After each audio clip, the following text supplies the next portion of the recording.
Arkadaşlar size terrakota ordusunu gösterdim. Muhteşem bir yer, muhteşem bir tarih.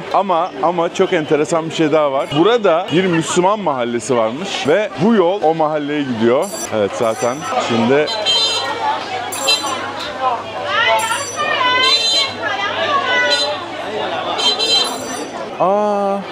Hacivat Karagöz işte. Gölge oyunu.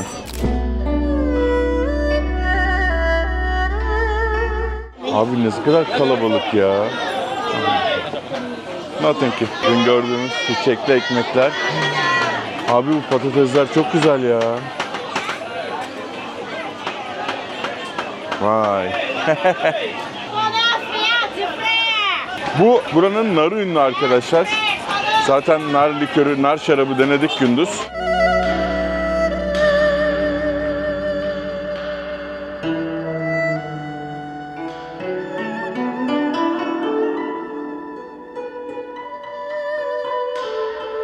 Burada büyük bir cami varmış. Şimdi oraya gidiyoruz.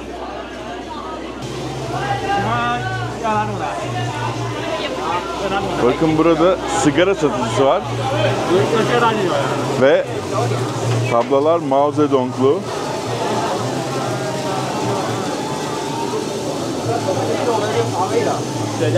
Buraya şimdi koyayım. Mao Zedong'un Henry Kissinger'la bir görüntüsü var. Çok acayiptir. Karısı çok uzun Henry Kissinger'ın. Böyle şaşırıyor. Bu ne diyor? Boy farkı var diyor aranızda ama böyle. Mimikler falan çok enteresan. Allah Allah. Bakın bunlar bizim tarhana gibi herhalde. Hello, how are you? Evet, buradan, burası pazar yeri. Bu meyvenin ismi ne biliyor musunuz bu? Nilüfer çiçeğinin meyvesi arkadaşlar.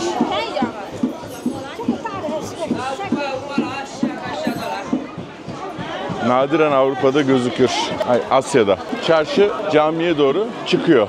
Mısırcı. 2 renk mısır var. Selamünaleyküm. Cami. Evet.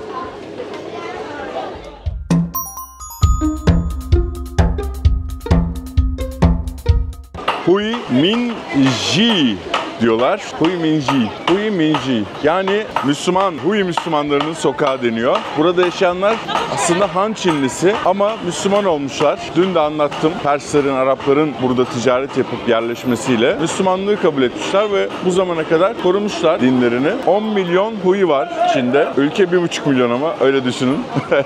Ve bu şehirde belki %20'si gibi bir azınlıkta olsalar da özellikle yemek ticaretini büyük kısmını bu Huiler götürüyor. Şapkalarından anlıyoruz. Arkadaşlar şimdi yolunda olduğumuz cami 742 yılında yapılmış. 742. İnanabiliyor musunuz? 742. Neredeyse İslamiyetle aynı yaşta ya. Yani çok acayip. Tang Hanedanlığı zamanında yapılıyor. Bu ne? Ha ben içecek bir şey zannettim. Hayır. İşin ilginç yanı tabii ki o dönem burada yani düşünün İslamiyet'in daha yeni çıktığı buralara ulaşıyor. O kadar hızlı bir şekilde ulaşıyor. Ama burada belki de tam olarak mimariyi bilmiyorlar. Çin mimarisiyle yapıyorlar camiyi. Onun için çok merak ediyorum. Ben size önceki bölümlerde bir tane çok eski bir camiyi göstermiştim. Ama bu çok özel. 742 arkadaşlar. Akıl alır gibi değil. Her neyse minare yerine pagoda yani Budizm'deki pagoda tarzı bir kule kullanılmış. Onu biliyorlar tabii ki doğal olarak. Çin yazıtları var. Avlular Çin tarzı. Bak yine böyle acılı bir şeyler.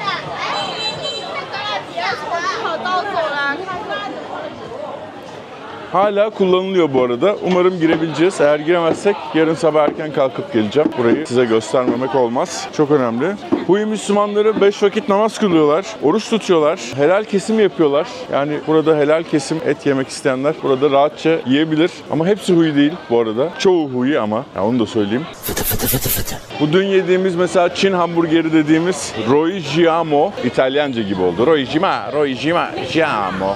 Helal etle yapılıyor. Koyun etli ekmek çorbası, soğuk erişte, kuzu şiş, koyun etli ekmek çorbası. Bunu denemem lazım. Burası arkadaşlar İpek yolunun doğu kapısı. Öyle düşünün kafanızda. Bak, Allah Allah. Bak. Hayretler olsun. Burada da şeyde kumda. yeriz ceviz. Yani şimdi camiye gelmiş olmamız lazım. Buralarda bir yerde olması lazım caminin. Vay be, Hui halkını da görmüş olduk be. Kavunlar, karpuzlar. Merhaba. Cami nerede ya? Bu ördekçi. Çinli herhalde.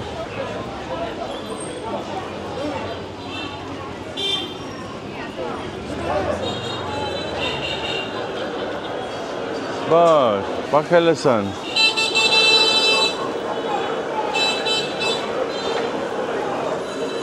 Ha, şu etli çorbadan içelim ya. Cami nerede acaba?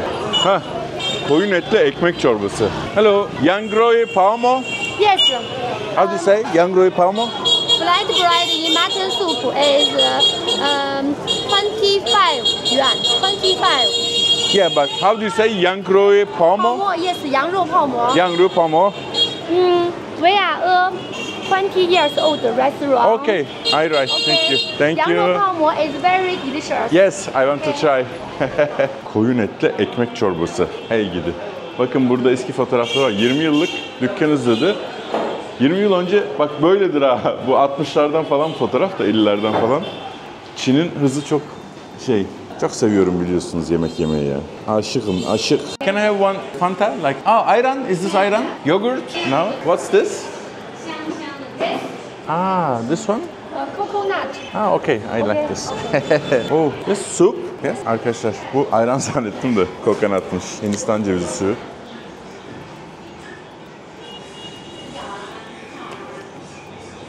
Bu ne be? Hindistan cevizi parçacıkları var. Bahsettiğim ekmekli koyun çorbası. Tatlı sarımsak dedi. Yanında acı. Koyun çorbası. Bu glass noodle dediğimiz cam noodle. Ve bu da tatsız bir çorba. Tatsız soğan çorbası. Tatsız soğan çorbası koydum ismini. Bu küçük tastaki çorbayı bence bunun üzerine eklemek için getirdiler. Eğer hani onun için tatsız. Buradaki su biterse çorbanın suyu onun için getirdiler. Benim tahminim.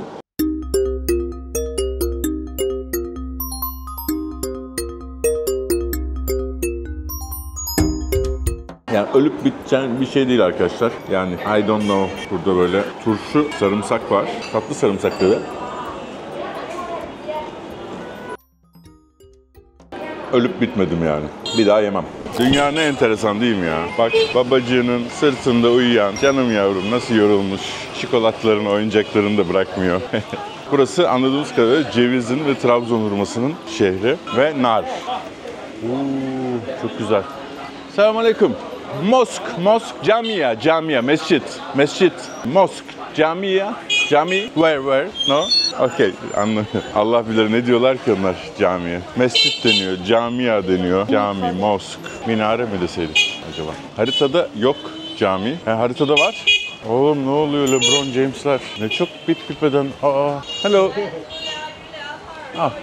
Can I try two? Yeah. Yeah, it's okay. Alipay? How much? 4. Çok azmış. Allah Allah. Yalnızlığım yollarına.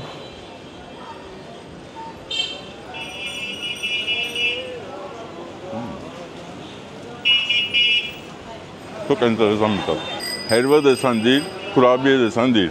Ortada. Ama yerim. Acımam biliyorsunuz. Arkadaşlar çok acayip bir şey oldu. Taksicilere soruyorum. Ya bu tuk-tukçulara var cep telefonundan çevirttim. Bilmiyorum dedi adam. Okumayı bilmiyormuş. İlk defa çok uzun zaman sonra okumayı bilmeyen birisiyle. Burası ama ya burası böyle buranın büyük camii diyor. Grand Mosque diyor. Acaba içeride mi büyüyor? Yani Allah Allah. Burası Grand Mosque diyor. Büyük cami diyor. Şu abiye soracağım da şu binanın büyük cami olması mümkün değil. Ama Arapça yazı var orada. Şu abiye sorayım. Sorry. This? 走到前面一个巷子进去。 Okay, thank you. 报到我报到了。 Closed. Tomorrow. Selamünaleyküm. Yes. Closed. It's here. I want to see. Okay. Kadıköy Boğazı diyorsunuz. Adamın fotoğrafları her yerden öyle çıkıyor. Herkesi Kadıköy Boğazı zannetmeye başladım ya. Burası mı acaba? Neyse kapalı diyor. Yarın devam edeceğiz arkadaşlar. Sabah erken kalkıp size göstereceğim. Sonra başka bir şehre gidiyoruz. Arkadaşlar biliyorsunuz yıllardır seyahat ediyorum ve tüm gelirlerimizi Darüşşafaka'da depremden zarar görmüş öğrencilere burs olarak veriyoruz. Bu yolculuğumda bana Just English Dil Okulları inanılmaz yardımcı oldu ve hala oluyorlar. O sebeple Just English Dil Okulları'nın Amerika'daki ve Türkiye'deki dil okullarını tercih etmenizi tavsiye edeceğim ve size küçük bir karşılaştırma yapacağım. Dil nasıl öğrenebilirsiniz? Dünyayı gezmek dışında ticarette, iş hayatında İngilizce artık çok önemli. Her şeyden önemli. Peki İngilizceyi nasıl öğrenebilirsiniz? İlk olarak üniversitelerin hazırlık bölümünde öğrenebilirsiniz. Şöyle dönüyorum. Arkadaki manzarayı da görün. 600 bin lirayla 2 milyon lira arası öderseniz üniversitelerin hazırlık bölümlerinde İngilizceyi size öğretebilirler. Bunun dışında Just English'te ya da herhangi bir dil kursuna giderseniz 80 bin ila 200 bin lira arasında dil eğitimi alabilirsiniz ya da çocuklarınızı aldırabilirsiniz. Ve üçüncü şıkta şöyle yapay zeka ile öğrenebilirsiniz. Evet, bu da size neredeyse 0 liraya patlar. Tabii ki Just English yapay zeka devrimini görmezden gelmiyor. Aynı zamanda yapay zeka destekli eğitim ile en iyi öğrenme yöntemini sunuyor. Ya, harika bir insansın ya. Allah. Sigarasını da içiyor. Erkeğin özü ya. Ha şurası herhalde. Yok. Tarif edeydim ben giderdim ya. Haritalarda vallahi mahcup oldum adamım. Haritalarda göstermiyor arkadaşlar. Yanlış gösteriyor. Buradan giriyoruz. Ciğer bunlar. Şeşi. Evet arkadaşlar, sabahın köründe uyandım. Biraz acele etmem gerekiyor çünkü hostelden çıkışımı yapmam ve trene yetişmem gerekiyor. Evet. Abi bu nasıl bir lokasyon atmaktır ya? Google Maps'e burada katiyen güvenmeyin. Bazen doğru oluyor ama genel olarak... bak şu bence şu duvarın arkası. Vay, çok acayip. Vay, çok acayip ya. İşte burası yani caminin duvarları ve camiyi. Evet. Allah yazıyordu muhtemelen. Görüyorum gibi güneş gözüme vuruyor da. Ne yapıyorsunuz lan? Bisikletle mi geziyorsunuz? Allah cezanızı vermeyi. Nasıl? Ne kadar büyük bir cami ya. Abi ben inanamıyorum. Yanlış tarafından mı girdim? Ya bu nasıl bir harita ya? Herkes güneşten korunuyor. Asya ülkelerinde esmer olmak sevilmiyor. Tarihsel bir açıklaması var aslında. Avrupa'da da böyleydi. Tarım toplumları esmerleşiyordu ve burjuva sınıfı, zenginler beyaz kalıyordu. Burada da insanlar yüzlerini maskelerle kapatıyorlar, şemsiyeler kullanıyorlar. Aha vallaha Çin, Xi'an Büyük Camii. Bakın, saat yüzlerce yıllık diyor. Güneş saati varmış. Kur'an-ı Kerim'in koyulduğu şey beyaz taş. Hadi bakalım. Hadi canım, kapalıysa çok üzülürüm.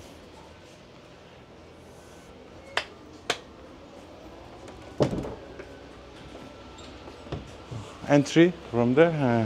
Bu şehirde İngilizce tabela bulmak zor ya. We are the world. We are the children. Hani böyle fotoğraflar vardır. Film sahneleri vardır, fotoğraf olamaz da resimler. İşte beyaz saçları olur böyle İngiliz yargıçların, hakimlerin. Şeyleri olur.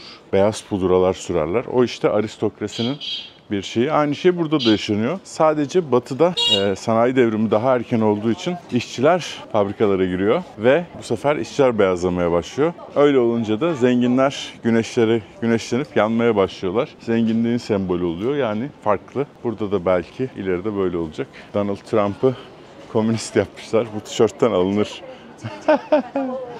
Çok iyi. Obama. Çok sevdiniz galiba Obama'yı. Çok satıyorsunuz Amerikalılara. Teşekkürler. Camiye giriş ücretli 25 yen, yuan. Yen nereden çıktı ya? Yen, Japon yeni o. Yuan. Benim devamlı Esra ne ya? Cebimde Esra yazmış arkadaşlar. Vallahi benlik alakalı değil. Hello. Selamun aleyküm. Yes. Oh, okay. Thank you. Ya. Böyle işte. Free for me. Really? Yes. Why are you special? Because I'm from Turkey. Selamünaleyküm. Yes ya, öyle. Canım benim. Yanını görür Allah, görür inşallah. 25 yuan arkadaşlar, beleş. Neydi 25 yuan? Kaç lira lan 25 yuan? İyi para. 7, 14, 20. 4 dolar. Yani 160 lira. Evet, şu anda inanılmaz özel bir camideyiz.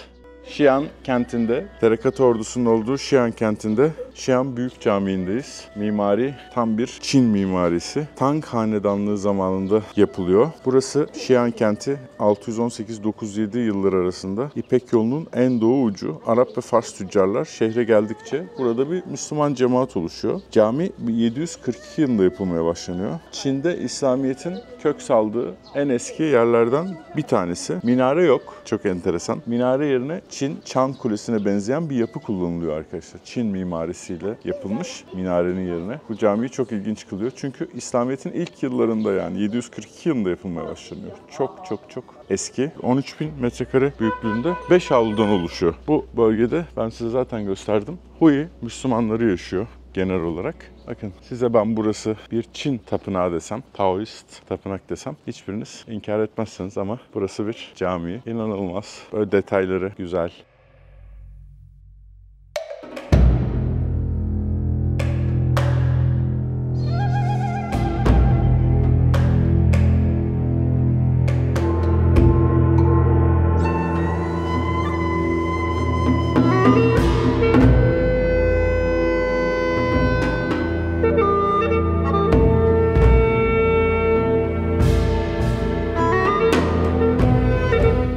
İslamiyet'in bu kadar hızlı gelmesi çok enteresan. Bu kadar uzun bir yolu, İpek yolu, ticaret yollarıyla büyüyor. Ve genel olarak ikna ederek, ne kadar büyük bir cami. Yine burada Arapça dualar, yazılar var. Kapılar tamamen Çin mimarisiyle. Evet, bu da minare yerine kullanılan o Çin Çan Kulesi'ne benzeyen bir yapı. Tabii o dönemki mimarlar 742-46 mıydı? O yıllardan bahsediyoruz. Ne kadar bilgisi vardı İslamiyet mimarisine ya da o mimari ne kadar oluşmuştu bilemeyiz.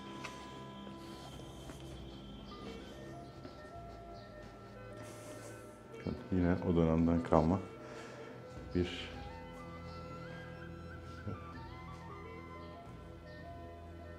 tabii Çin halk dininde ya da Taoizm'de, Budizm'de olan insan figürleri burada yok. Çiçekler var.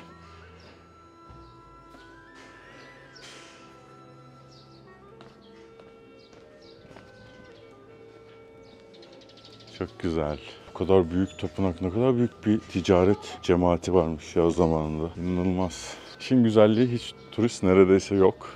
Çok az. Muhteşem. Taşlardan burada böyle bir dinlenme yeri yapmışlar. Oturaklar bile taştan ne kadar şık. Bunlar sanıyorum güneş saatleri gölgeyle ölçülen.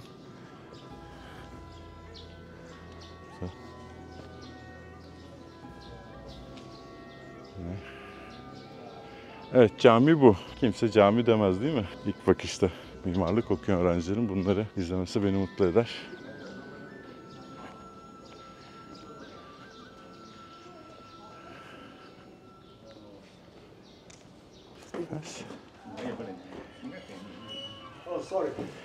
Müslüm, Türkiye. Selamun aleyküm. Yeah, too short. Yeah. No problem? Yeah, but you have the clothes cover your leg. Okay. For the Okay. Can I just film from Yeah, okay. But side? Okay, no entrance. yeah, okay. Yes. Thank you. 7 years old, 700 year. 700, yes, I know. Yeah, in the Tang Yeah, Tang Dynasty. Dynasty. Yeah. Yes, 700. Wow, it's beautiful. 1,300 years old. It was built in 700. Yeah. Old, but this masjid 700 year. Okay. Burası arkadaşlar 700 yıl önce yapılmış bu kısım. Çok güzel. Very beautiful. 这个大殿是700年还是700年？啊，700年。 Thank you. 700年。 Thank you. 明朝啊，明 Ming Dynasty. Yes. Thank you. Selamünaleyküm. Hadi bakalım. Şortum çok kısadı ama diz boyunda ya, diz hizasında. Dizin altına bile geliyor. Basket şortu. İşte bazı ülkelerde mesela camilere girerken diz altı arıyorlar. Bazı ülkelerde mesela Hindistan'da tamamen kapatman gerekiyor. Ucundan çektim. Çünkü kapatacak sistemleri yok. Turistik değil. Evet, zaten küçük. Bu 700 yıl önce yapılmış. Ming Hanedanlığı zamanında. Cami ama 700 küsur yılında yapımına başlanmış. Burada mesela şeyde de göreceğiniz, tabii ki onlar Müslüman değil. Orhun yazıtlarında da benim bölümümü izlerseniz kaplumbağanın üzerindeydi yazıtlar. Kaplumbağa longevity yani uzun ömürlülüğü sembolize ediyor. Burada da yine yazıtlar var ama ne yazdığı konusunda bir bilgi yok. Siz araştırabilirsiniz. alabilirsiniz. Benim Müslüman bir ülkeden geldiğime ikna olmuyorlar genel olarak. Dünyanın neresine gidersem gideyim Asya'da hep yasak diyorlar giriş ama Türklere yasak yok. Allah Allah. Bakın burada hep eski yazıtlar. Bu Arapça.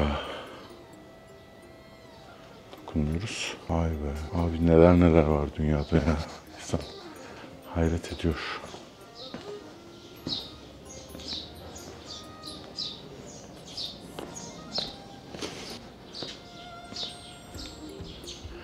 Yine orada kaplumbağa üzerinde yazıtlar var. Eskiden saati gölgeye göre, tabi bu değil de dışarıda göstermişti. Ben hangisi olduğunu unuttum ama bir taş, saat, sundial, güneş taşı. Are you? Muhammed, Fatih. İmam. Selamünaleyküm. Yes, thank you. I am from Turkey. Demin konuştuğumuz adam herhalde. Şapkayı çıkartalım. Sit down. Yes, thank you. Sure, shoes. Türkiye. Yes, Chinese Galata. tea. Chinese Çay. Chai. So you live in Germany? No, Türkiye. Turkey? Yes. I Yes. think you Germany. No, Türkiye. İstanbul. Yes. İstanbul. Bakın ya dünya. Hui Müslümanları. Kapının güzelliğine bakın. Eski. Yes. Ankara. İmam Ankara. Ankara'da bir imamla. Yes. O imam beyefendi görüyorsa yorum atabilir. Beautiful. Also this one Yeni Cami, Galata Köprüsü, Yeni Cami. Vay be. Çok teşekkürler. Bir tane alayım. Wow. Siz cheese. Cheese. Peynirmiş bu. Allah Allah. Peynir Çin'de. Wow, very good. Değişik. This book introduce our mosque. Okay. English. This. So you first coming here. Okay, buradan girdik. From here and they have 1000 years. Before mosque. 1000 yıllık. Yeah. Before mosque is small like right here. Okay. So then from here and has 700 years. Yes, this Bu- is minara. Minare, yes. Allahu Akbar. Yeah. Azan. O bahsetmiştim ben zaten. Office. Okay. This is like a phoenix. Bakın Zümrüt Anka kuşu. Yeah. Zümrüt Anka. Stone. Okay, taş. Yeah. Correct here. Evet. This is camiye. Yeah. This is mihrab. Mihrap. This is minbar. Okay, Also minber. 700 years. Okay, bu da 700 yıllık. Such juz Quran and this one. Such juz Quran. Wow, beautiful. This one from here. This is before 700 plus Arab from Arabic coming here. Yeah. Arabic is difficult. Yeah. 700 yıllık. Vay be. I tafsir English. Very good. This book Arabic. This is interesting. Yes. Arabic language. Yeah. Chinese. English. You're super. 3 language. Very good.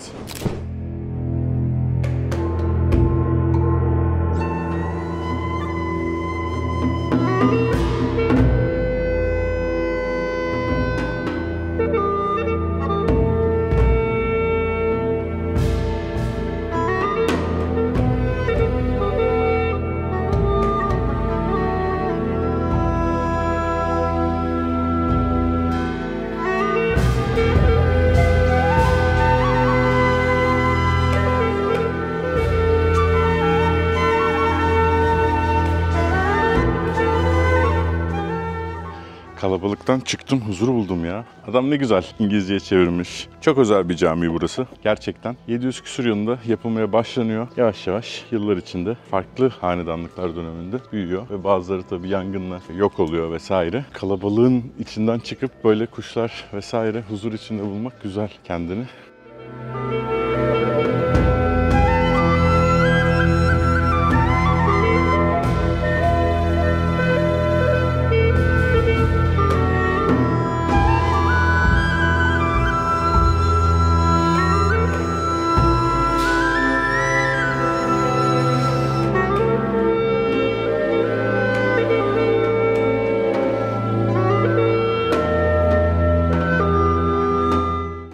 Kur'an'ın tutulduğu kutu, saat, yine eski bir saat ve buranın ünlü meyvesi nar. Zamanım çok kısıtlıydı. Evet, caminin kapısına bakın.